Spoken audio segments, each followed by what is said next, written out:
All right, good afternoon, everybody. Thank you for your patience. If you are in the audience, you know that parking was a little bit difficult, and so we were trying to find parking to make sure that we had our commissioners here and we had quorum. We do have 8 people here now, and so we are excited that we have made our quorum. And I do want to call our August meeting to order. It is now 12:07. Again, I want to welcome everyone here. We do have a new commissioner with us, her first meeting. I would just give her a moment just to say hello, her name, and who she is or anything she wants to say about herself before we get started. And make sure you hit the green button so we can all hear. Okay.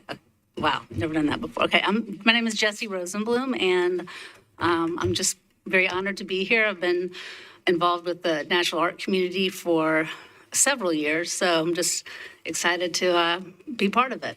Thank you. All right, thank you, Commissioner, and welcome. We are so excited to have you here. All right, we will do our land acknowledgement now, as we always do before our meetings and our committee meetings, and I'll just read it.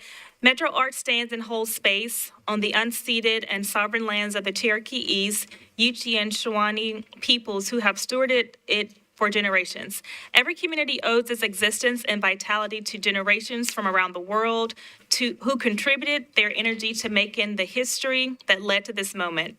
Some were brought here against their will, some were drawn to leave their distant homes in the hope of a better life, and some have lived on this land for more generations than can be counted. We acknowledge we are all standing on ancestral lands, and we honor the thousands of enslaved African peoples whose lives were physically and spiritually stolen. We pay respects to elders, past and present. Metro Arts invites you to join in our commitment to knowing our Native communities in more meaningful ways in alignment with our restorative arts practice.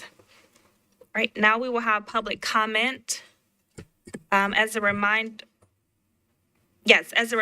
public comment is limited to 2 minutes with 20 minutes total for the entirety of our public comment period. You will have needed to sign in prior to the meeting. I'll ask Ms. Vivian now, do we have any people for public comment? We do. We have 2. Okay. The first one is Miss Ashley Batchelder. And I'll let you know when your 2 minutes starts, and then I'll let you know when you are at your 1 minute mark.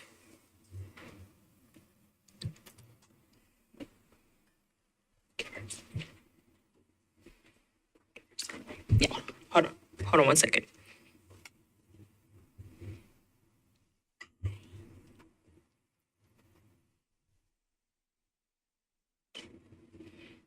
All right, and your time starts now. Good afternoon, everyone. I'm Ashley Batchelder with the Metro Human Relations Commission. Last week, we finalized a conciliation agreement between Metro Arts, Metro Legal, MHRC, and the complainants who filed a complaint with us last year. This serves as a full resolution of the Title VI complaint, and though we technically label this complaint as now resolved, it means that we now move into a compliance and monitoring phase of the Title VI process. You received from me yesterday a copy of the agreement and an explanation of its 7 main points or terms. I'm here with the chair of the MHRC, and we're happy to answer any questions or be in dialogue with you about it today or anytime as we move forward.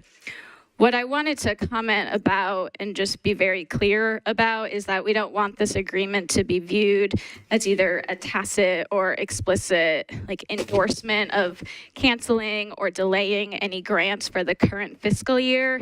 And I would respectfully object to any conclusions that position the Title VI complaint as the reason for either of those outcomes or similar outcomes.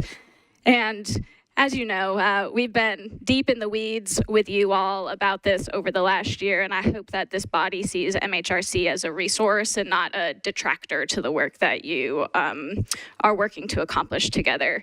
And so to that end, I look forward to continuing to work with you all. And as described in the agreement, we have one more conciliation meeting with the MHRC, the Arts Commission, and the complainants, which is specifically focused on policy changes that were adopted from fall 2022 through 2023.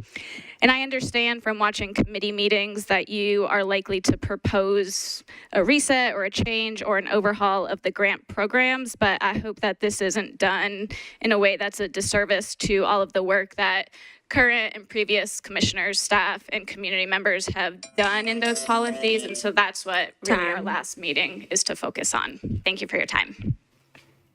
Right, thank you. Right, and our next is Ben Tran. And again, I'll let you know when your 2 minutes starts, and I'll let you know when you are at your 1 minute mark. Your time starts now. Thank you and hello. My name is Ben Tran, and I am the new chair of MHRC, as Mayor Abufazi has termed out. I was also a member of the committee that addressed the Title VI complaint.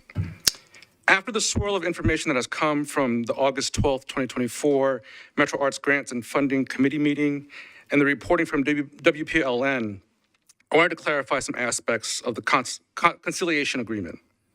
Let me start by commending and thanking all the people who hammered this agreement out. This was an agreement reached and signed by MHRC, as well as Metro Arts, Metro Legal, and the complainants. I want to be clear that the agreement does not, by any means, prohibit Metro Arts from proceeding with the current grant cycle, with applications already submitted for operational grants or Thrive. The literal meaning of the conciliation, as well as the spirit of the conciliation, does not stipulate upending, delaying, 1 or minute. canceling any of this year's applications. I want to point out a couple of specifics from the conciliation agreement. On page 6, number 5, reads that Metro Legal and Metro Finance will work with stakeholders in good faith to, quote, protect Thrive grant programs. Down the last couple of lines, for Metro Finance and Legal to identify a, quote, mechanism that complies with applicable laws for the distribution of Thrive-like grants. To identify a mechanism is to find an administrative channel to distribute funds. This does not affect the criteria, premise, or purpose of Thrive. I'll skip my other example because of time limit.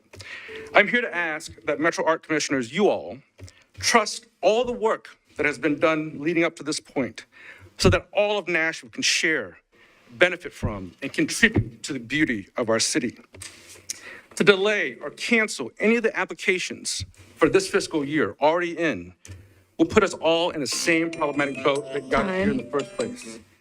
Please pick up the baton and build off the sweat and teamwork that has come before. Please use all the tools and resources available to you to see this year's grants through. Thank you. Thank you so much. And that concludes our public comment. All right, thank you so much. Before we get to our approval of the minutes, I do want to go back. We do have another fairly new commissioner join us, and I want to give her time to just say hello. Commissioner Yu, would you like to introduce yourself and make sure that you hit the green button so that all can hear? Yes, that was right. Yes. Good afternoon, everybody. My name is Myra Yu. I'm the executive director of Casa de la Cultura Latinoamericana in Nashville. And, well, I'm a volunteer there.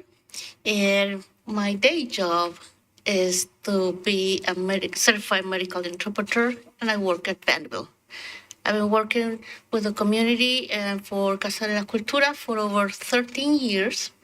And all the work that I've done has been just as a volunteer. And we work with different organizations. We collaborate with different museums, nonprofits, and we're here to help the community. Not only Latinos, but it's everybody. We want to integrate the community. We want to be, and I want to be fair in regards of arts and trying to share and advocate for all of you. Thank you. And I'm new. Thank you. All right, thank you, Commissioner. Again, welcome to the Metro Arts Commission. So the next item on the agenda is the approval of the July 18th minutes. You have them in your packet. Are there any questions or changes, or can we entertain a motion for approving the minutes?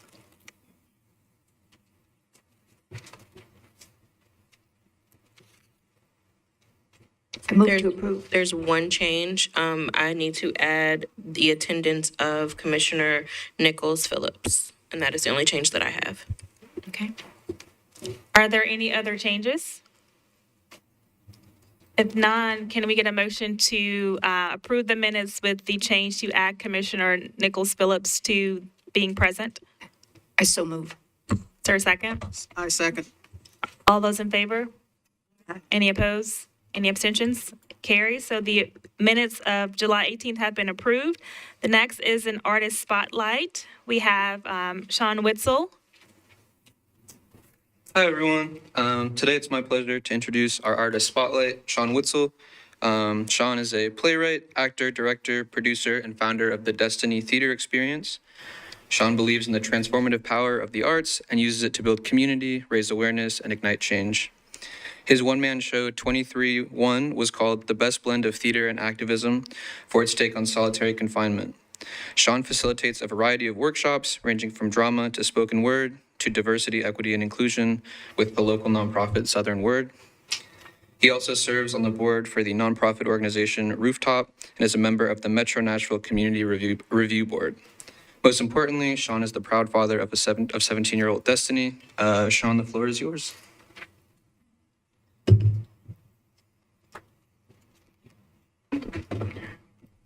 Am I the only person that feels uncomfortable when bios are read about them? Thank you for having me. As you know, my name is Sean Witzel. I'm an artist, theater artist mainly, spoken word poet. As was said in my bio, I'm very passionate about justice. I'm passionate about change. I'm passionate about equity. And I try to use my work in the arts to tell stories, to deliver messages, to empower folks. And in 2015, I was commissioned by a Vanderbilt student graduate student who was working on his capstone project. And it was about incarceration, which is something I'm very, mass incarceration, an issue I'm very passionate about. I do work at Riverbend Maximum Security Institution with a program called SALT, the School for Learning and Transformation, Alternative Learning and Transformation, where I work with men on the inside. We do a wide array of things. Some of those things I've taught them playwriting and creative writing, etc. And so he had this presentation that he had to do, and he invited me he needed a poet to write something to go along with his research and the photos that he had taken. And so I sat with it for a while, and I decided I'm going to write a piece from the perspective of a prison cell. And I'm going to share that poem with you all today. Welcome and good evening. I've been patiently awaiting your arrival. It's been a long time coming. I've watched you from afar, counting down the days when fate would take it upon herself to seductively whisper my name in your ear and introduce the two of us. Unequated soulmates, destined to co-occupy this sacred space. You inside of me, we becoming one, existing together. See, I need you to survive. You're the biggest piece of my identity. Without you, I am purpose lost, but I digress. Pardon my haste. I know we just met, but I have a tendency to put the cart before the horse. I take it my servants greeted you properly like the star you are, opening the white car door for you and helping you into the back seat. Lights flashing like you're surrounded by paparazzi, driving you for miles along the scenic route. October's sun piercing through the glass, piercing through the glass of your closed window, shining ever so gently on your innocent face. As you slowly discover the beauty of dying yellow, orange, and brown leaves, leaping off diving board branches into pools of grass, longing to touch green again. I presume my staff escorted you through the high, sparkling metal gates that now surround us. Relieved you of all your burdensome possessions and adorn you with the finest of orange fabric that complements your beautiful mahogany skin. And a new pair of comfortable slippers. Then taking stunning portraits of you, front, side to side, before bringing you to me. So, how do I look?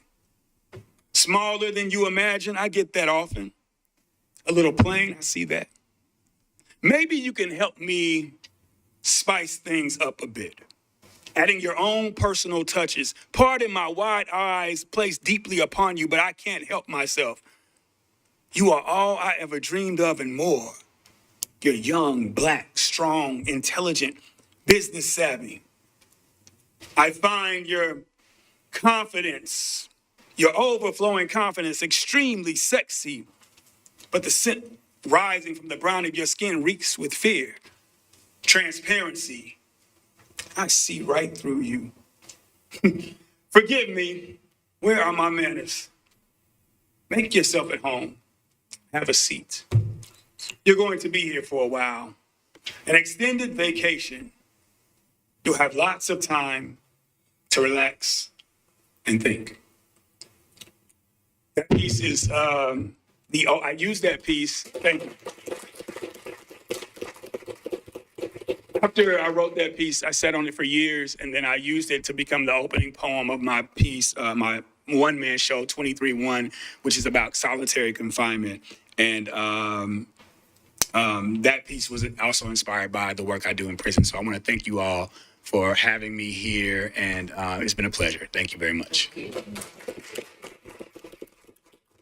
Thank you, Sean. If you can let us know how we can find you. Do you have socials? Yeah, can I say, I know that Sean too is going to be, can I pitch your thing? at Yeah. Shakespeare? So at Nashville Shakespeare Festival he's going to be doing the pre-show entertainment. So you're going to do a piece on September 14th, right? Yeah, it's about the arts history of North Nashville. So that'll be September 14th at 6:30 before the main performance. Also, I'm currently directing a show called Lightning Girl it's a true story about a teenager in 1971 who survived a plane crash in the Amazon and made it 11 days, and she was the only one that survived. So we're telling her life story. That'll be at the Dark Horse Theater, August 23rd and 24th. And my social media, I'm on Facebook, Sean Witzel, Instagram, Sean_Witzel, Twitter or X, Sean Witzel. So you can find me there. Thank you.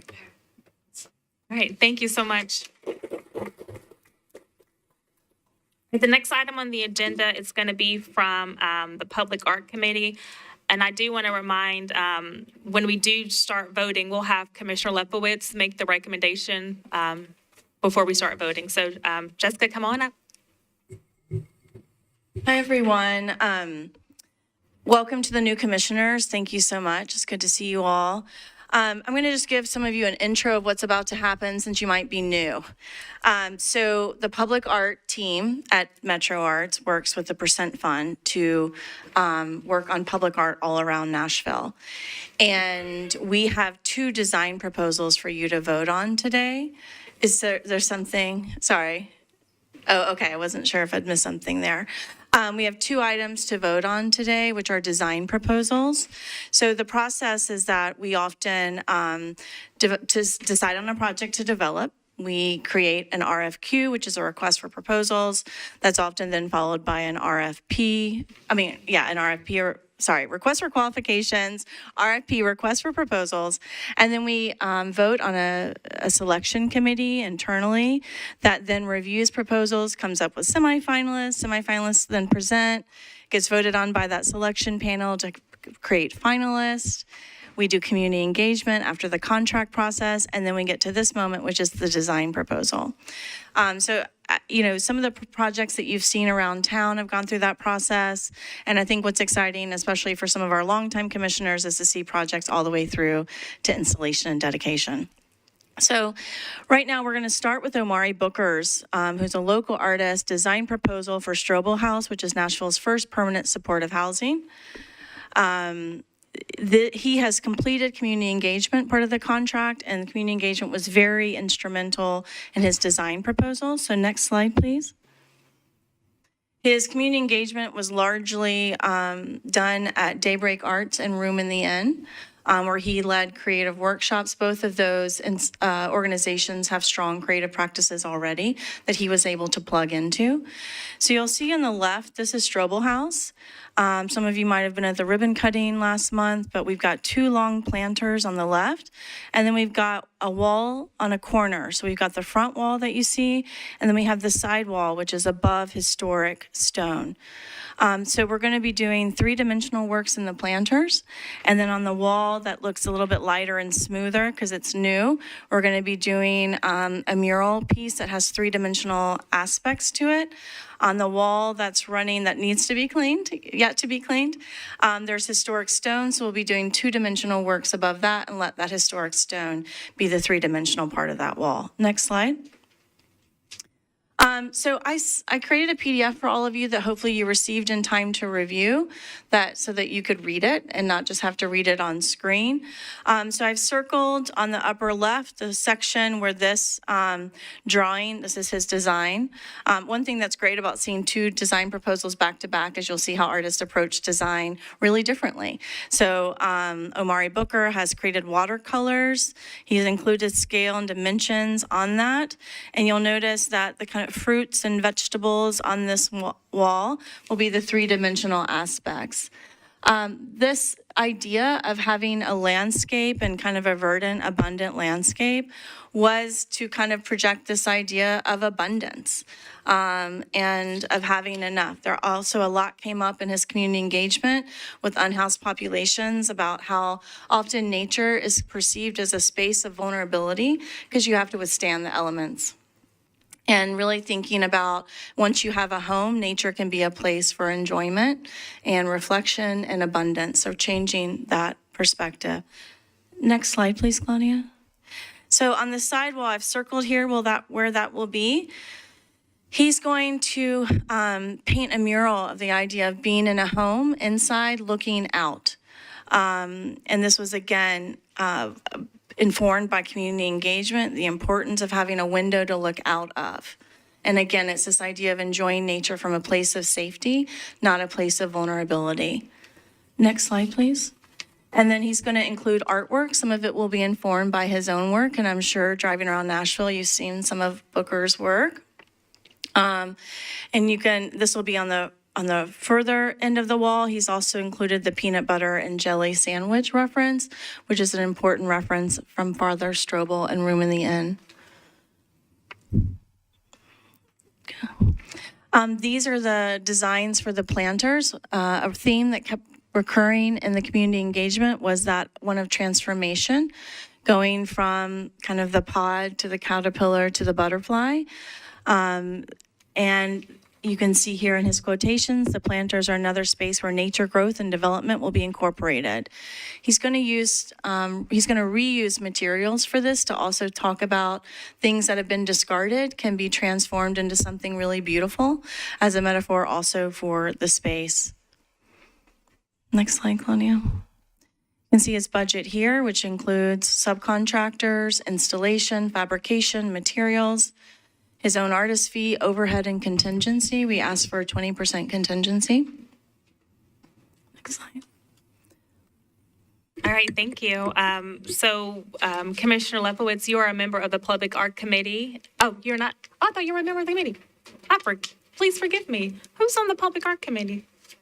Okay, so. Commissioner Watts, okay. Nicholas Phillips, and West. Right, okay, please forgive, I've got my my committees mixed up, but I did that just because we want to make sure that it's properly before us and make sure that a commissioner makes the motion and we have a second. And so, Commissioner, I was going to say Commissioner Arlene, but if you can make the motion for that, we need to have this properly before us so we can vote on it. It's my pleasure to do that. I think this is beautiful. I make the motion that we vote to, for this Public Art Committee approved Omari design. All right, is there a second? Second. Okay.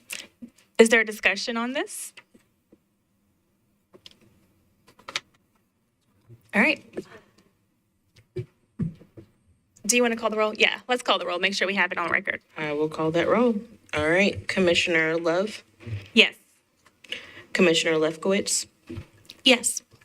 Commissioner Jester, Yes. Commissioner McCoy, Commissioner Nicholas Phillips, Yes. Commissioner Wade, Yes. Commissioner Watts, Yes. Commissioner Brown, Yes. Commissioner Rosenblum, Yes. and Commissioner Yu. Yes. Thank you all. This is going to be a really special project. Great, thank you. You will continue receiving updates. You all just remember, where is Strobel House? Is this on Rosa Parks? Which one The is this one? exact location of Strobel House. Joe Johnson and First, yeah. Joe Johnson first, not, okay, fine. Yeah, it's really close to the river. So actually some of the common areas have river views, which is terrific. Get down. So the next action item, so Creative Girls Rock with lead artist Alicia Morozic were selected for a public artwork commission at the Z. Alexander Luby Community Center. So this is funded by the Participatory Fund and also the Percent Fund.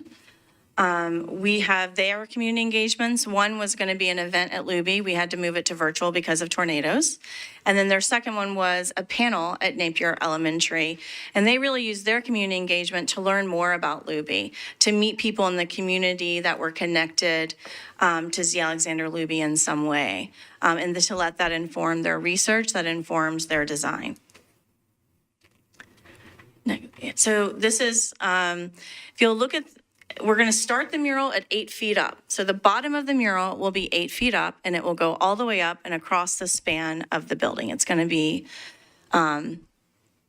monumental. This is their design. They have included Z. Alexander Luby and a number of other important figures from the civil rights era, as well as images of both marching, of the No to 40, of other ancestors that inform Luby, and then those that came after. So the next slide will give you as a kind of an introduction to their concept.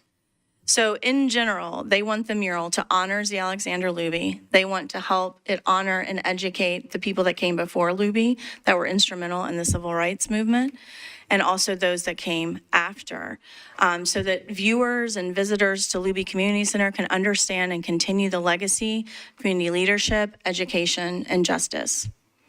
Next slide. So you can see here, this is not going to be on the wall. We made this just so if any of you are wondering who's who, you can see that.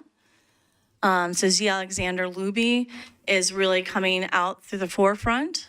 Lady Justice, and then other signifiers and figures that are instrumental. You might recognize Kwame Lillard, to the left of education, justice, community, and equality. Next slide. This is again talking about how they pick some of the imagery, which you all had in your packet. Omega Psi Phi Fraternity, Lady Justice, the No to I-40.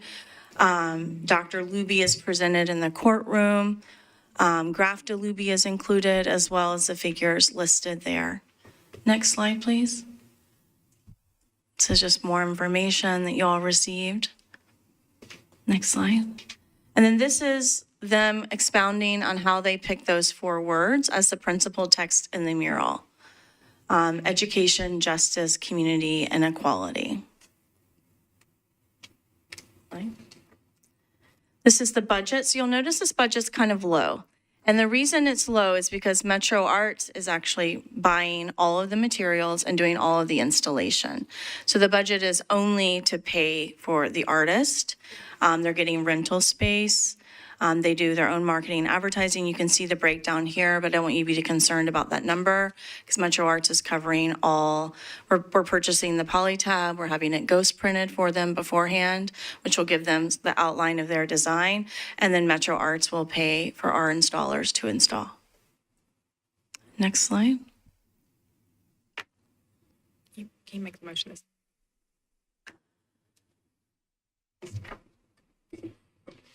Yeah, go ahead. I'm pleased to be a part of Public Arts Commission. And for this, I'm pleased to tell you that I actually knew Attorney Luby because he was my grandfather's attorney. Oh, wow. So it's Wonderful. sort of an interesting come around for a little child who was wandering around behind a grandfather at the time. But the motion is to approve Creative Girl Rock's design for Z. Alexander Luby Community Center public arts work. All right, thank you. Do we have a second? Yeah. Second. Second. All right, that was seconded by Commissioner Wade. Are there any questions? I would like to know what is the location? Where is- Of the Luby Community Center. Gosh, I can, yeah, it's on Rosa Parks. It's near Metro Center, so right when you get off, if, I don't remember, yeah, turn left on Rosa Parks, it's right there on the From left. the U.S. Post Office. Okay, The- that's a the- good reference. Yes, Senator Harper's post Okay, office. thank you. I will actually add that to our update that you'll get each week, the location of these applications. Yeah, and I can include, we can include addresses on future slides. Thank you.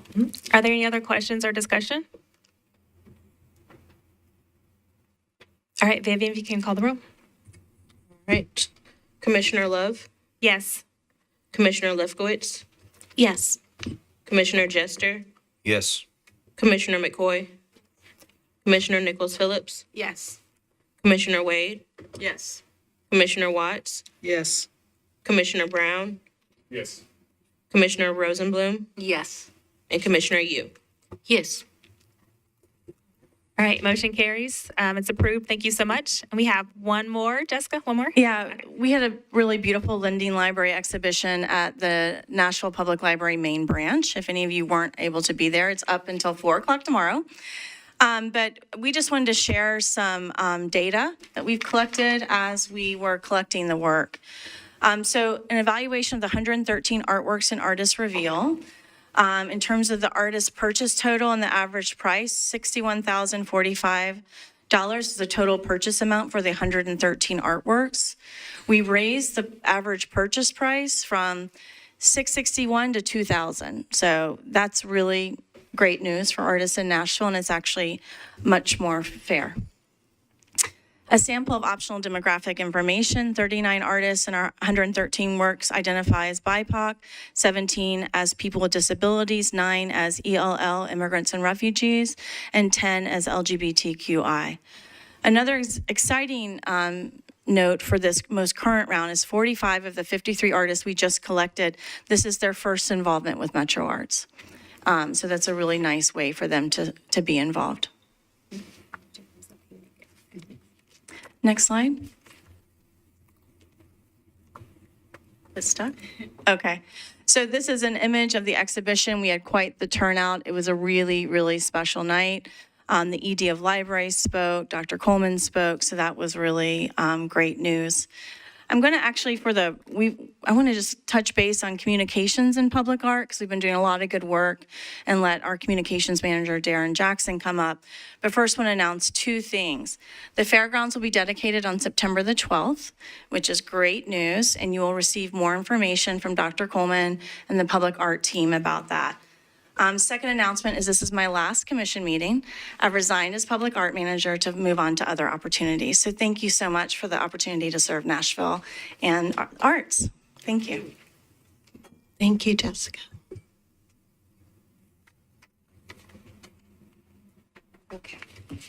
All right. I'm going to say a few things, and then we'll have a slight tech swap, and then I'll say a few more things. First, I just want to thank Jessica Ingram for the depth of expertise and experience and knowledge that you have brought to this role, into this department, into this agency. Your loss will be felt. Thank you for what you've brought here. And your impact is meaningful. I also want to thank the new commissioners for being here today. Thank you for coming aboard. I want to thank Sean for speaking and sharing your project with us today. That was incredibly meaningful. And also the representatives from MHRC for your comments. Thank you for being here today. Okay, we have got I'm going to display a couple of slides with just a preview of some of the press that we got. It's been really important to me in my time here to tell as many positive, proactive stories about the good work that's being done at Metro Arts. And a lot of that good work is happening presently with the Public Art Department. And we were able to secure quite a lot of earned media around this one. You can scroll through this one and the next one. I think there's just the two.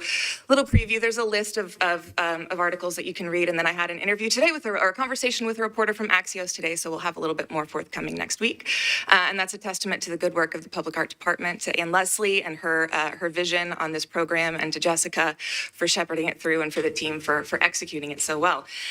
And then the next thing that I wanted to kind of give you a little reveal, I mentioned a few meetings ago, thank you, that the Metro Nashville Network team and I have been, pardon me while I multitask, have been working on video packages to support the public art collection. That serves a couple of purposes. We want something that artists who come through our public art program can take with them when they go as a testament to their work, and archive materials for the agency. And that also builds things like our YouTube channel and our social channels, and is a great way to get people engaged in the public art program in Nashville.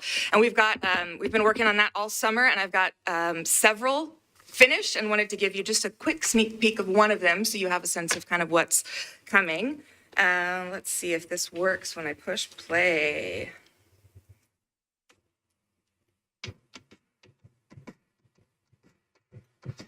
This is our overall suspended sculpture. The first thing I would like to just emphasize is, although it doesn't look like it, because we worked really hard to make it that way, there's a ton of complicated engineering that's going into this piece. So the entire structure is suspended only from the center here in the middle. So there are no cables, no additional lines that are tied off anywhere. It's all central to the falls, which is really intentional because we wanted this to feel like a floating piece. We wanted all of the structure to be integrated into the visual components of the sculpture. That's something that I'm really proud of that we were able to achieve, is the cantilever in all of this. Additionally, we have the flora here. These are all native Tennessee plants local to this area. A lot of them too were also recommended to us and named by the local greeneries here in Donaldson and the local nurseries about which plants are the most popular in people's gardens in the area, or even just along the Greenway with the Cumberland River. So we have a bunch of them. We have the tulip poplar tree represented here. The sunburst and the St. John's wort is one of my personal favorite. The Sweet Betsy trillium. Some people spend their entire summers going around to different areas and seeking out these plants in particular. And we actually have the Sweet Betsy variety here in our local ecosystem, which is great. We also have two different kinds of irises, which is the Tennessee state flower. So we have the dwarf iris present here. And then on the back end, we have the large blue flag iris, which are both state representatives. We have the persimmons tree, which is popular in everyone's yard, lay yard included. Our animals are still incoming, but the ones that we do currently have installed are our butterflies. So we have some zebra swallowtails, which is the state butterfly, and then we have some admiral butterflies. And for example, there is one that is landed on the trunk of the tulip poplar tree. There's also one here that is landed on our Sweet Betsy trillium. And there are two others throughout the sculpture that are hidden for young kids and adults alike to find.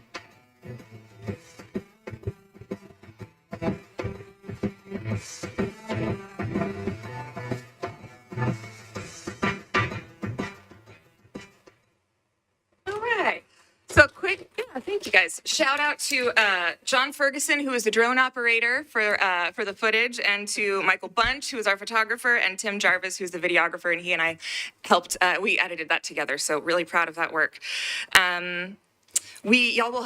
I'm leaving 7 of these completed with Metro Arts about this project and also the fairgrounds to tell some of the unique stories of community engagement and artistry and how this is part of our city's landscape.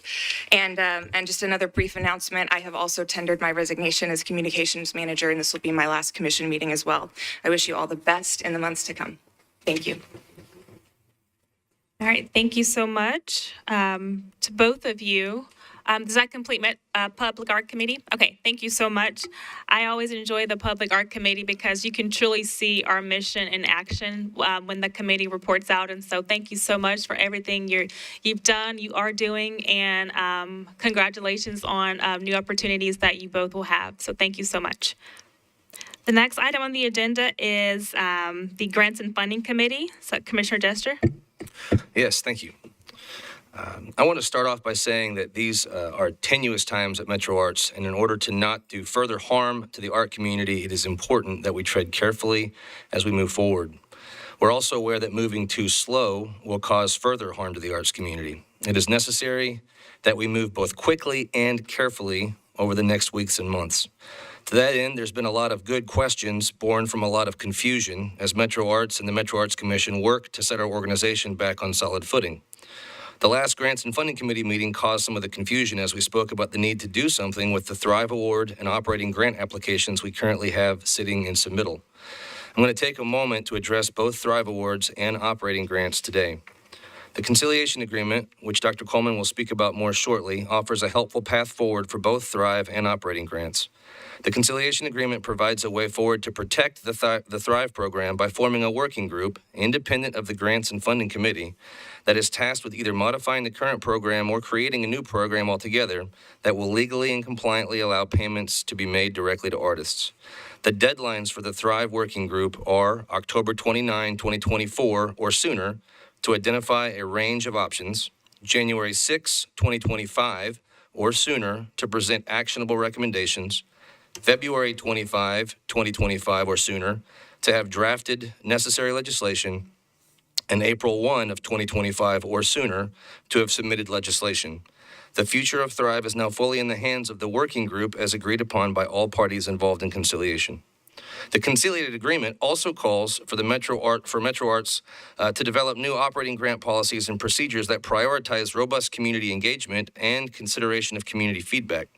To that end, operating grant deadlines per the agreement are October 15, 2024 or sooner, I'd like to stress or possibly sooner, to have developed a plan for robust community engagement, and then January 6, 2025 or sooner to have finalized and published new grant policies. In the last few days, I have received a tremendous amount of feedback about the harm that will come from not doing our best to utilize the currently submitted operating grant applications, both because of the time it will take to submit new applications and because of the time it will take to create new guidelines. I can only address these well-founded concerns by saying it is a top priority to move carefully and expediently as possible as we work together to put Metro Arts back on a workable path. Over the next few weeks, it will be incumbent on Dr. Coleman, the Metro Arts Commission, with the help of Metro Arts staff, to work with necessary parties to create a plan for robust communication, to make a decision about current operating grant applications, to publicize a more specific timeline for execution, propose operating grant guidelines, and partner with the Thrive Working Group to determine allocations of funds between Thrive Awards and operating grants. Thank you. Thank you, Commissioner Jester. I have the privilege of sitting on the grants committee, and so some of this is very familiar to me, but I do want to open it up. Are there any questions, or is there anything that needs to be clarified for any of our commissioners? I know that was a lot, and so thank you, Commissioner Jester, for all the work that you are doing in that committee. But is there any questions? Commissioner Lepowitz? I have a question, and this may be for you, Commissioner Jester, or I know Tyler Yarbrough's here as well. So thinking about, just for clarification on the record, that this working group is about creating a mechanism and not about determining allocations. I would just want to confirm that. So the commission, is still thinking about the allocations, but the working group is about a mechanism. Is that your understanding? Is that something you feel comfortable speaking to? So we'll have, just state your name for the record, even though most people know you already. Yes, I'm Tyler Yarbrough. I'm the attorney who is working with the Metro Arts Commission on the conciliation of this matter. And so to answer that question, yes, the working group, and there will be a member of the Metro Arts Commission on the working group, as well as MHRC, Metro Finance, Metro Legal, and a representative of the artist community. And that group will be convening in the next few days, weeks or so, to begin the process of identifying a viable legal mechanism to distribute funds to individual independent artists. And fortunately, I mean, the working group, I think, is very helpful because it provides broad support for finding that mechanism. It's not just put on Metro Arts shoulders, there is going to be a lot of cooperation and collaboration to identify the right mechanism for that process. My view on the agreement is that it doesn't take policy decisions from the Metro Arts Commission, but of course, the agreement also builds in,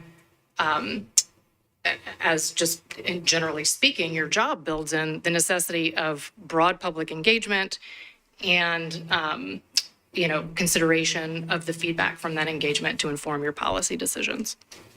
Does that answer your question? Yes, and could I ask a follow-up? Of course. Question? I'm looking at the conciliation agreement and related to kind of some of the public comment as well.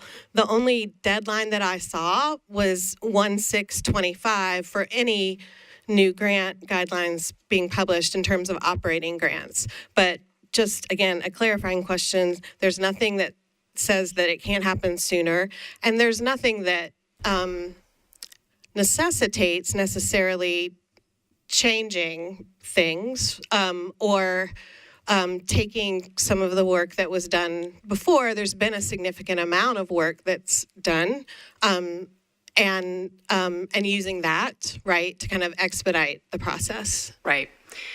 So that's right. The outer deadline for publishing grant policies and procedures is January 6, 2025. Nothing precludes you from moving faster than that, and obviously you were being encouraged to do so.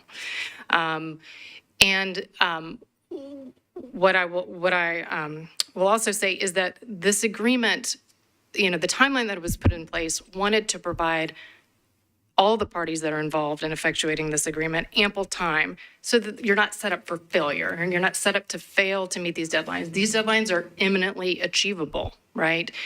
So it provides ample time for you to have the public engagement you need to have the policy discussions that you need to have, but to also, as Commissioner Jester suggested, move expeditiously to meet the demands of the public. Right. I do think you have a lot to work with already in developing policies and procedures, and certainly this agreement or the conciliation agreement does not contemplate throwing those out the window and starting from scratch, but rather just moving forward using the collective knowledge you already have. Are there any other questions? Commissioner Watts. So let me clarify for my own brain. The working group is going to deal with mechanisms. It is still the policy issues still rest with Metro Arts. And just to put even a finer point on that, the working group is working on the mechanism for Thrive grants. Thrive grants. Correct. As the agreement, the terms used in the agreement is Thrive-like, because Thrive as we know it, that mechanism can no longer exist. So the working group is charged with finding the new mechanism to carry out the same purposes. Yes. Okay. And policy, though, still rests with Metro Arts Commission. Correct. Can we assume then that we're responsible for approving as a body whatever comes out of the working group? Yes, and so there's a provision in the agreement that January 6th deadline is actually the deadline for a proposal to come to Metro Arts to be considered for policies and procedures by the Arts Commission body. But Yes. again, if it comes sooner, we're responsible for making. Correct. Okay, that's fine. All right. And I think, and I don't know who this question is for. Is the working group going to be a public group, meaning public meetings? I don't know. That's a good question. That is a good question. I'm just asking, because there's not, I don't think, anybody of any one body. Maybe Tessa could answer that, so. Well, I don't think the composition of the working group is completely finalized. There doesn't appear to be a need for it to be a public meeting. Got it.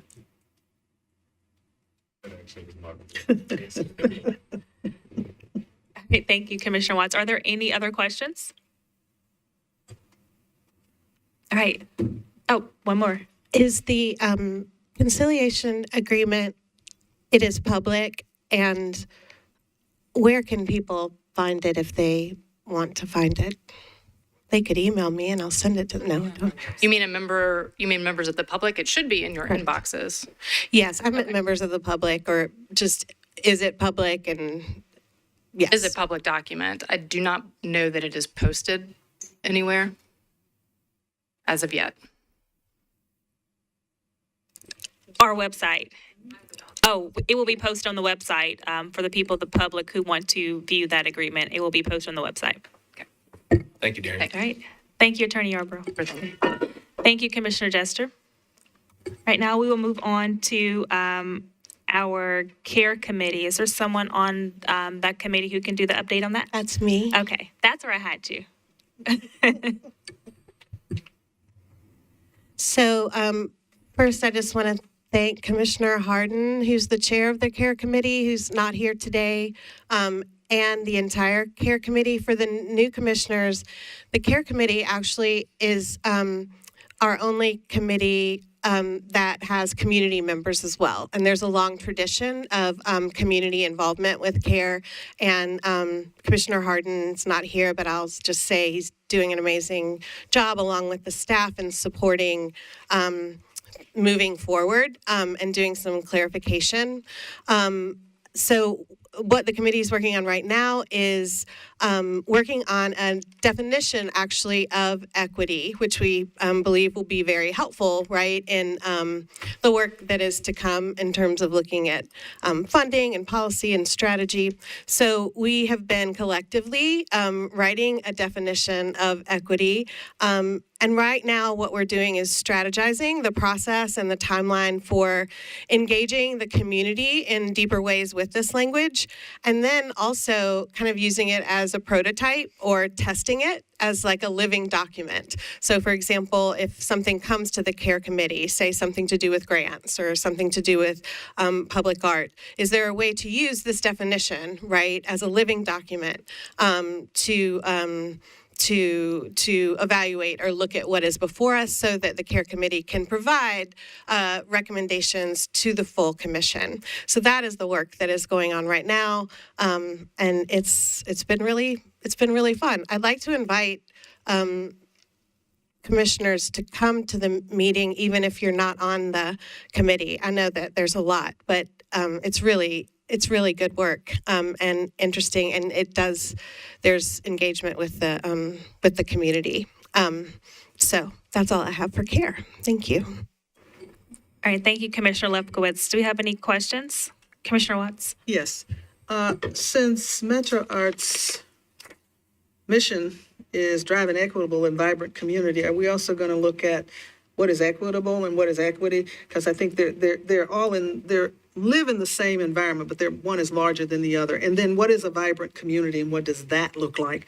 Probably is something, since CARE is going to take on this charge of equity, looking at that as well, or bring it back to the full body to look at it, because I think it's important that it be critical to the current mission and equitable as it's defined, and if it's not defined, that we need to do that, and vibrant needs to be looked at as well, because I think that's always something that we always talk about, but we never ever define what that means for bodies or organizations. So Thanks. That's a great question, Commissioner Watts. And we did talk a little bit, right, in our last meeting, and please staff chime in if I but we talked about different kinds of language.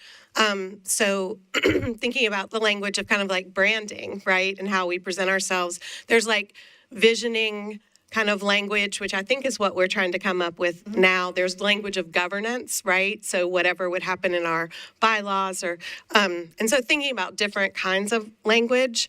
And I think we're just working through all of that right now. But I think the goal is definitely to bring this language to the commission, to talk through it, maybe as it relates to those kinds of areas, and how it's used. But the idea, too, is to create agreement, I think, among the CARE committee, our community, our commission, about what equity is and what we're doing and how we're operationalizing it. So, yes. I think, too, I know Dr. Coleman has talked about a retreat or something for commissioners. I think it would be great to talk through some of these things with that language there as well. That might be an opportunity if there's time then as well. So the answer is, it's a great question, and that is what we're hoping for, is to bring that language here. Does that answer your question? All right, thank you so much. Are there any other questions? All right, thank you, Commissioner Lefkowitz.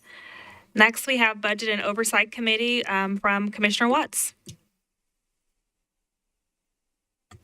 Hello, we're in the process of looking at what do we have in place. Really pure and simple. What is our budget looking like? What's the closeout looking like? And what kind of things will we need as we move forward as commissioners to make decisions going forward, whatever that looks like.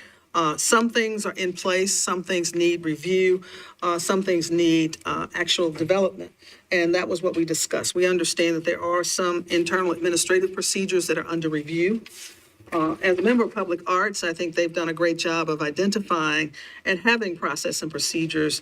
And at some point, we're going to get something from them. Jessica, thank you for your work and for what you've done, because I think there's been a lot of work done in terms of structure, in terms of process and procedure, which is what we want to make sure we understand as commissioners as we move forward. Our role is policy, and our role as stewards says we should be doing certain things. So we should understand what's going on, how it's working, and we should be able to comment on where it's not working or where it's working well, so that we can make sure that whenever auditors come by, or whoever comes by to review us as it relates to budget or administrative oversight, that we in fact have things in place. The bigger picture always is missions, values, and what we want to do, and defining what we think about words as we use them, as opposed to just using them, and all of us have different meanings. So I think that's important as well. I'm someone who's done strategic planning. So you do strategic planning, you do mission, goals, and objectives, but you also get down to the whole notion of SOPs. It's all one big picture. It's one big puzzle that says this is who we are and this is how we function and operate. So that's one of the things that we've been talking about, and we've looked at some administrative issues, human resource issues, and at our next several meetings, and our next meeting is September 17, I'm moving probably pretty quickly to figure out what we have in place so that we can then dovetail into the working group issues as it relates to Thrive at a later date, but to make sure that we bring that back to this body over time, over the next 6 months or so, to let you know what we've looked at. This committee is an ad hoc committee. It was put in place last year in February, and I think at some point we need to make a decision about where we are in February and what it is we need to do. It is not just looking at Thrive, because if we only look at Thrive, we have half of what we have a piece of what we're doing, and we do not have the full picture of how this commission functions and operates. And over the last year, we've had enough issues to pop up here and there about a variety of things that we just need to be able to know what and where staff is capable of doing the right things and just letting us know what's going on. So I think that with that, I will start. Oh, Darren, thank you for all the publicity and everything. Certainly we will miss you and Jessica and all of the work that you have done, and we wish you well as well, in your future endeavors. Madam Chair. Thank you so much, Commissioner Watts. Do we have any questions for Commissioner Watts and the Budget and Oversight Committee? Commissioner Wade? Oh, okay. All right, thank you so much for your work. We are moving right along. Our last committee report is Nominating Committee. Commissioner Wade. Thank you, Commissioner Chair. And I would like to say that today is a great day to say thank you to our interim chair of our commission, Commissioner Love, and all of the work that she has done over the last several months. I don't even know how long that's been. But we want to thank you for that, because the nominating committee has the awesome task of helping to develop, or actually developing, the slate of leadership for this commission going into the next year. And as you all can imagine, there are so many candidates who are vying for these 3 roles. We have huge interest in our chair position and our vice chair position and in our secretary position. But we are working really hard to be very thoughtful about the leadership of this commission, because it has been a year or more fraught with a variety of challenges, et cetera. And so to that end, we met last week to begin some conversations and have had some conversations with a variety of commissioners relative to that. But we need to also talk to some other folks. I'm grateful that there are existing commissioners who are eligible to be our chair, and then others who are also eligible and interested in being our vice chair. And we want to have additional conversations with them before we actually present a slate for approval. Now, we have some bylaws that tell us that we are deliberating this month in August and that we then must vote in September. So I need to apologize to commissioners because as we have seen since many of us have joined this commission in February, we've had a lot of call meetings. But guess what? I'm going to add one more for us in September so that after we have time to have one more at least one more nominating committee conversation collectively, that we then are able to present a slate, even though we don't have an existing commission meeting slated for September. We're going to need to do that after we have some more time to talk with the folks who have volunteered their time. So I'm going to ask Ms. Vivian if she will, not necessarily at this moment, but in the next few days, poll commissioners to find out their availability for a meeting in September. Probably late September is our best bet, so that we can fully vet and discuss with interested parties and with the committee who will be on that slate so that we can then vote on it in September. Any questions? All right, thank you, Commissioner Watts. I do want to say, Wade, I'm sorry, the Wade and the Watts. Yes, thank you. But I do want to say this just for clarity. I have seen your emails. I have seen your letters. I've seen all your posts. I am not stepping down or relinquishing. I essentially just completed a term. And I want to make that very clear for the record. I completed a term. Okay?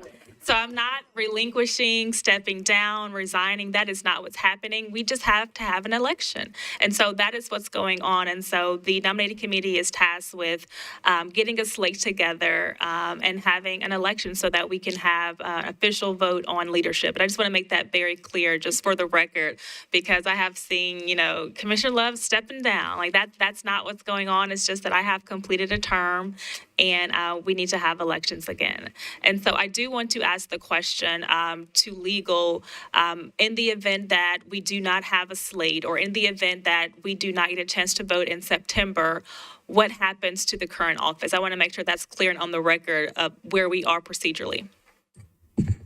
So ideally, we're adhering to the bylaws and that it sounds like there will be either a request from 8 members of the commission via the secretary to have a specially called meeting in September, or the chair will call a specially called meeting.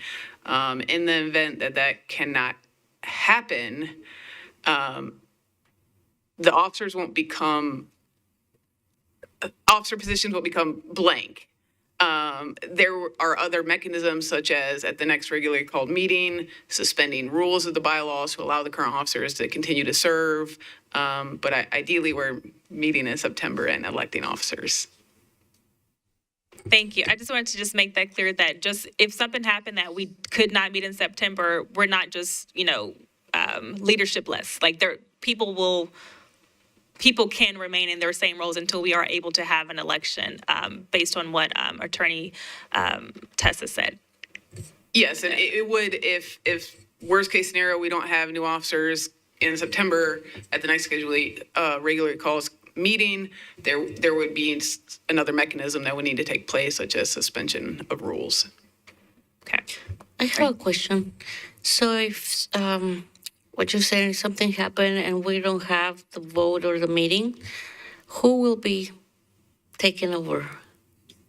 So yeah, we stay in place until, yes, that's what I want. So the officers stay in place anyway until November. Okay. Just, so even though elections are in September, new officers would not take on their role until November anyway. And so I just wanted to make that clear that just in case something happens and we're not able to meet or have quorum in September, I will still be chair. That, yes. Good. And we'll still have vice secretary, everything. We'll still be able to run. It's just there will not be newly elected officers, if that makes sense. Okay. All right. Thank you, Commissioner Wade. I know, right? Next, we have Interim Director's Report, Dr. Coleman. Yes, thank you. Thank you very much, Chair Love. And I'd like to take this time to thank Jessica Ingram and Darren Jackson for their exceptional contributions and to be able to move forward, particularly the public art program and also our media, communications, et cetera. We really appreciate what you have been able to do. I'd also like to welcome the new commissioners. There are lots of things to do, and we want to use your gifts and talents in that process. The other thing I wanted to say is Commissioner Lefkowitz is correct that we are trying to organize a retreat for the commissioners, not only the new commissioners, but all commissioners. We have gotten some comments from Commissioner McCoy. We have gotten some comments and observations from Commissioner Lefkowitz, and we're open. We were looking at the month of September, and I'm not sure that's going to happen, but we are also looking at it being approximately 3 to 4 hours and on a Saturday.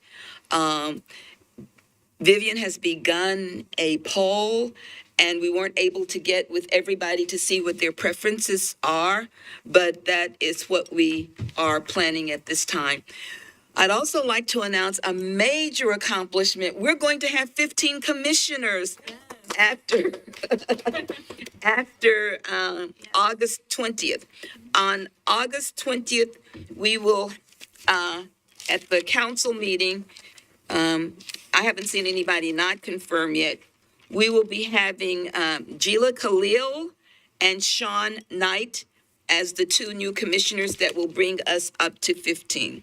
So I think that's really amazing. And that's why we also want to make sure that everybody can come since we have so many new people. And also if there are particular things that you're interested in making sure are covered. Related to that is Commissioner Lefkowitz was at a meeting and saw another commission had a handbook or a manual and began work on that. And she also has reminded us that there was such a thing that existed for commissioners, and we will be getting with Commissioner Campbell West because she has like the longest tenure and would have access to that. We have heard about the conciliation agreement, and we have also heard about the internal audit. And we have also appreciate that these things are interlocked. We have to develop our plans for the remainder of the year and the next year so that we are in compliance with those two critical documents. The other thing is have from the staff and other sources and information that exists, trying to do just a brief point in time from my perspective, state of Metro Arts, and trying to have that finished by August 31st. Again, all of these things are interrelated and they are within the purview, and budget and oversight will be addressing them.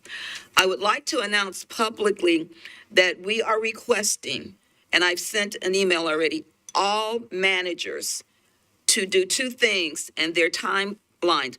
One is we have to do an annual report, and one has not been done since, I think, 22. The reason we have to do an annual report is that is what releases our grants money. Ideally, it would have been done as we submitted the budget and everything, but since it wasn't, we really have to move expeditiously on that. And to that end, every manager, even those in transition, are asked to provide by August 23rd a 2 to 3 page summary overview of what their portfolio has done. Included in that would be their accomplishments, their challenges, and a way forward, something that's aspirational and motivational and will be beneficial to us as we move forward. Okay, that's one thing. The second thing is that every manager is asked by August 31st, I believe, whatever the last day is, to provide any documents related to their policies, their procedures, their guidelines in hard copy.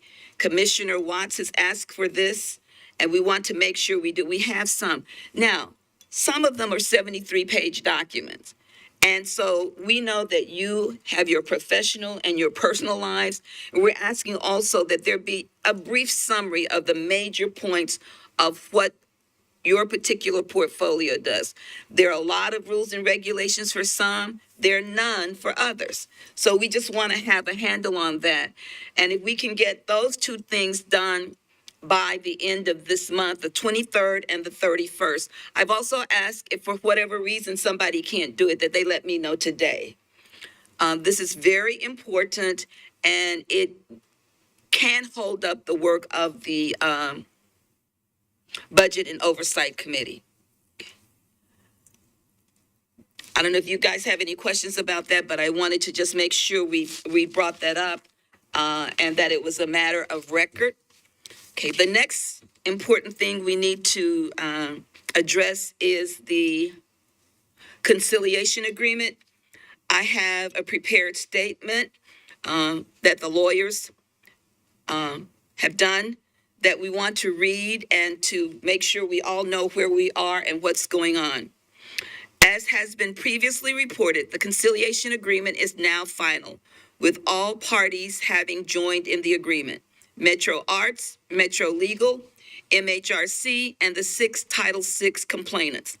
The conciliation agreement sets a very structured path and a clear timeline for our work over the next few months to get the grants funding process back on track. It ensures that there will be sufficient engagement with the artist community and other stakeholders. It ensures that Metro Legal and Metro Finance are committed to continuing to provide grants to individual artists. It ensures that we have a grant funding program that is legally sound. The Thrive program, as we've known it over the past decade, has grown tremendously. For FY24, Thrive awarded over $900,000 in grants, up from $200,000 and $250,000 in the 3 years preceding that. The conciliation agreement confirms in writing that this commission and Metro Legal and Metro Finance are committed to seeing this program continue.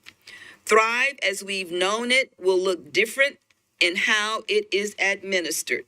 And that is because it must be administered in a different way in order to comply with state law.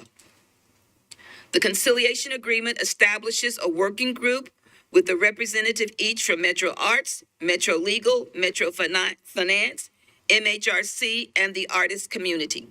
This working group is charged with finding a path forward for providing grants to individual artists. The working group will be meeting regularly, likely every 2 weeks, to secure a legal path forward for a Thrive-like program. The working group has an outside deadline set for January 6th to present to you, the commission, the recommendation of the working group for how to move forward with Thrive. I will provide regular reports in these commission meetings about the work of the working group. In the meantime, art staff, with the support and leadership of this commission, will be working on developing the grants policies and procedures to help us move forward. Public engagement and continued discussion with the artist community will be a critical piece of this work. We need a fresh start, but we also do not need to start from scratch. There has been much good work that has already been done. For instance, the December 2022 community editing process that needs to factor into policies and procedures going forward as well. We are looking at that outside January 6th deadline date for publishing the new grant policies and procedures. After a full year of upheaval at Metro Arts, this conciliation agreement provides a clear path forward for our work to getting the grants process back on track. And we have a lot of support from MHRC, Metro Legal, and Metro Finance to work together to get grant funding up and running. I know that this commission and the artists are ready to see us get back to the work of dispersing grants, and this agreement puts us on that path. So I hope that helps us to feel better and to know that our intent is to maintain our commitment to supporting artists. However, state law does not allow us to give grants to individual artists. And therefore, we have to come up with a plan, with a way forward that complies with the laws, but also allows us to maintain our commitment to supporting our local artists. You saw the jump from 250,000 to 900,000 in 1 year. And if those of you who may not know it, that puts us in the top tier in the country of people of the amount of money given to individual artists. So we have a lot to be proud of. We just want to do it legally and in compliance with the rules and regulations. The other thing I wanted to make sure that we are aware of is that we will be recruiting for the staff vacancies that we have. As a matter of fact, I did the first draft of the functional descriptions. And so we already have been in communication with Metro Human Relations. And though we're sad to see our colleagues leave, we're excited about the possibilities of what may come forward. Thank you. Thank you, Dr. Coleman. Do we have any questions? I know she had a lot in her report, and so we do thank you because you did come in at a time that was needed, but it's a lot of work that needed to be done. So we appreciate everything that you're doing. And so Commissioner McCoy. I want to go back to the annual report. Yes. Portion of your comments, and that is, you said that we have not had an annual report since 2022. So do we have to prepare an annual report for 22, 23 or 23, 24? It's 23, 24. It's from July 1, 23 through June 30th, 2024. And one of the things that you had mentioned is that I guess we do a draft or something by August 23rd. And you said... Oh, no.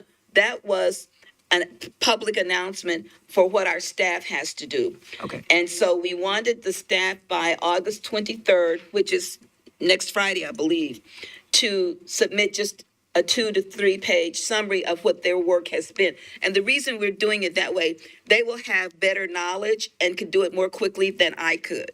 And so these two projects are all hands on deck. And so we really have to focus and concentrate. Okay, because I heard you say every manager by August 31 is to provide documents regarding policies, procedures, and guidelines.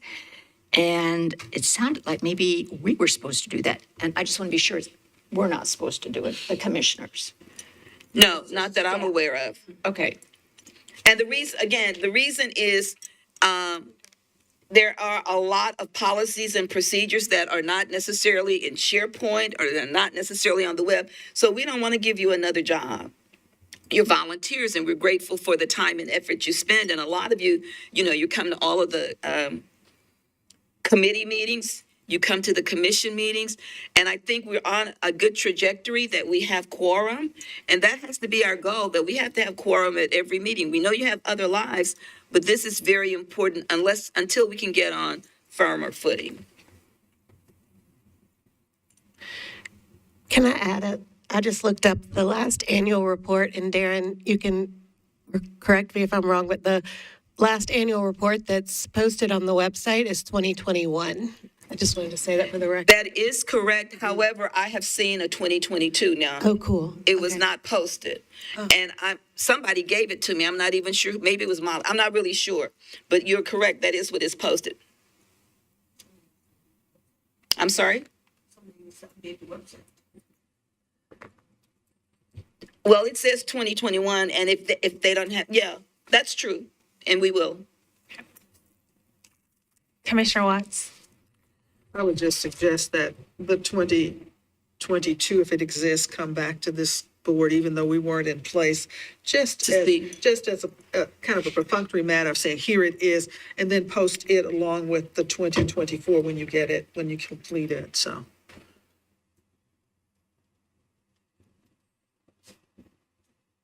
And the good thing is that all three of the last ones that were done by the same person who is no longer with us, but at least she is in town, and I have had one staff member's had contact with her.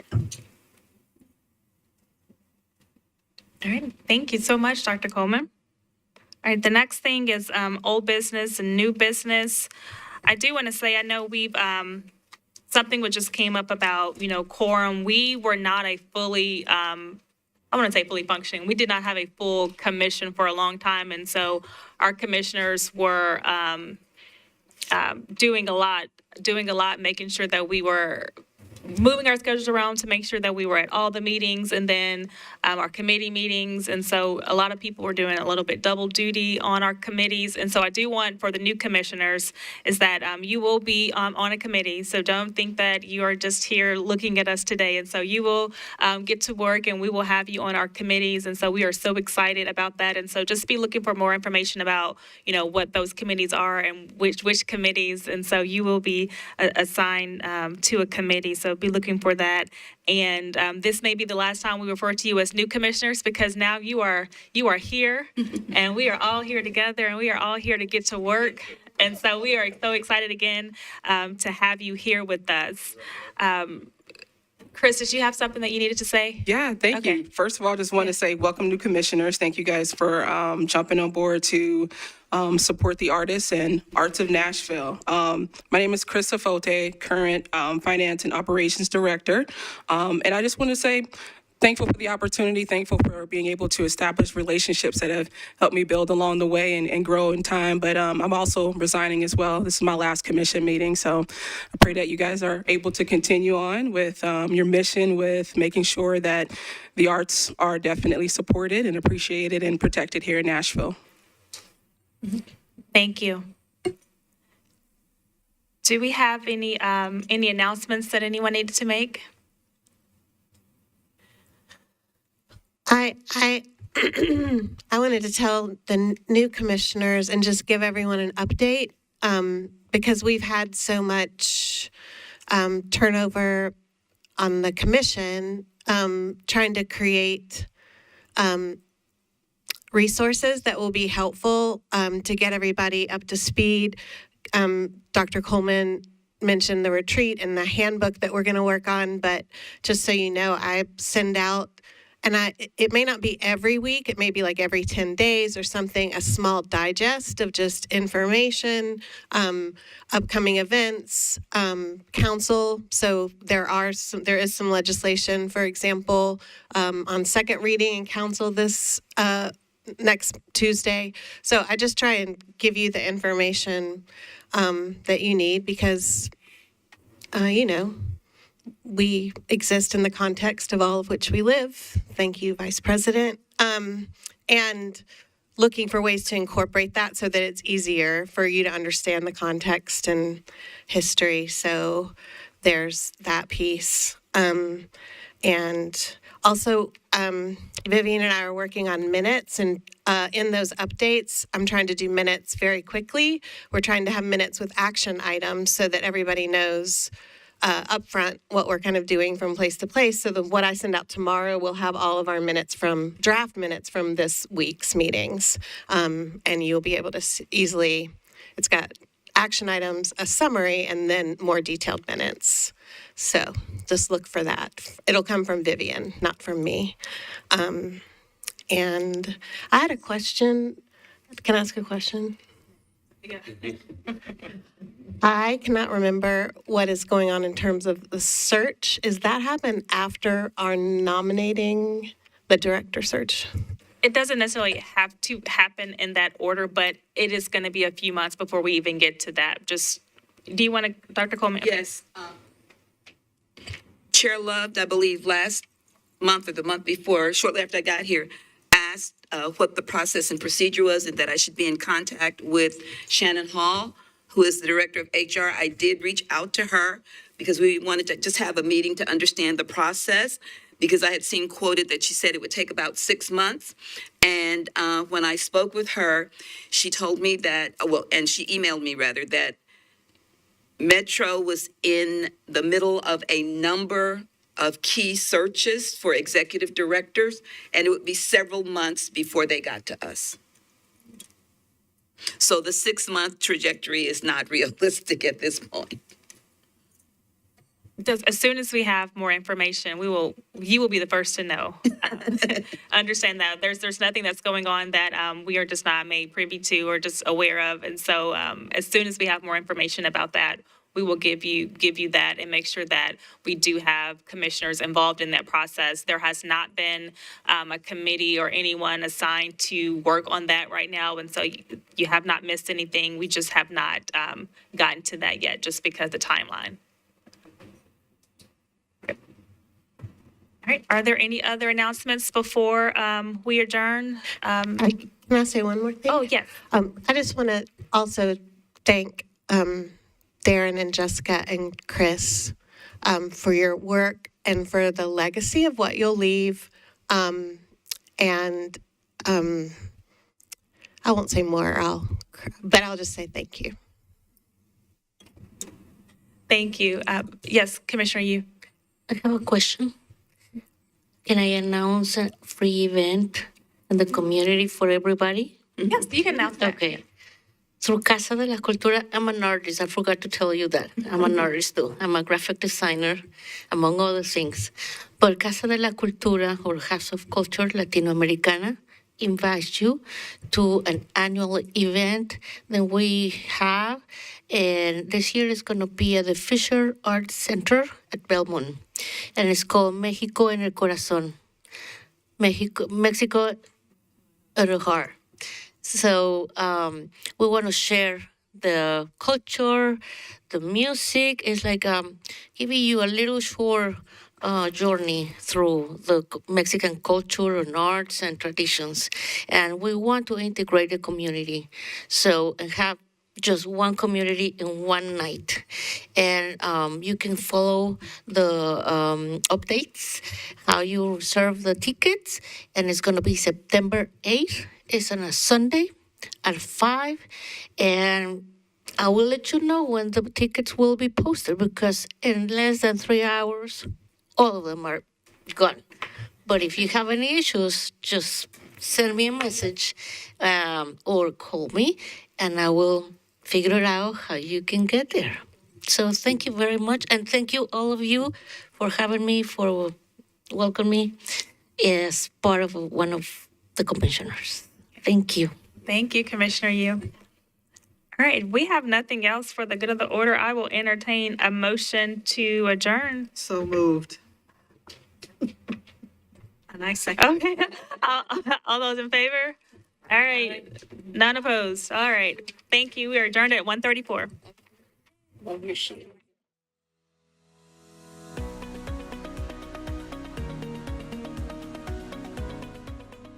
This has been a service of the Metro Nashville Network.